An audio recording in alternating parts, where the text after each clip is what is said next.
तर जय शिवराय भावांनो. नुसतं शेडावरती पोचलेला आहे. किटली घेऊन आलेलो आहे बघा. किटली घेतल्या. गाडी आत्ता जस्ट शेडावरती लावलेली आहे. धार काढायसाठी आलोय. इथं आपलं शेड आहे. नर्सरीचं सगळं साहित्य आहे. ट्रॅक्टर आहे. इथं शेड आहे आपलं. आणि शेडावरती पोचलो तरी गाडीच्या अवतीभोवती बघा काय आहेत. ह्या कोंबड्या. ह्या कोंबड्या गाडीच्या अवतीभोवती आल्यात. गाडी थांबली की अवतीभोवती येऊन थांबतात.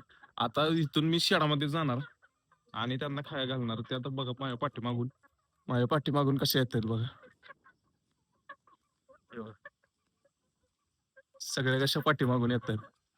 आल्या का? ही अशी सवय लावलेली असते आणि प्राण्यांना जीव लावल्यानंतर ना ते जे आपल्यावरची निष्ठा दाखवतात ना, ती निष्ठा काय असते की इथं दुसरं कुणी आलं ना, तरी यातला एकही पक्षी त्याच्या जवळ असा पाठीमागे थांबणार नाही किंवा जवळ जाणार नाही. पण आपली सवय लागल्यानंतर ना ते आपल्या जवळ ओढीने येतात. ही निष्ठा, हे प्रेम, हे आपुलकी, ही प्राण्यांकडून शिकण्यासारखी आहे. माणसाने खरंच शिकली पाहिजे. आता दरवाजा उघडणार आणि खाया टाकणार बघा त्यांना.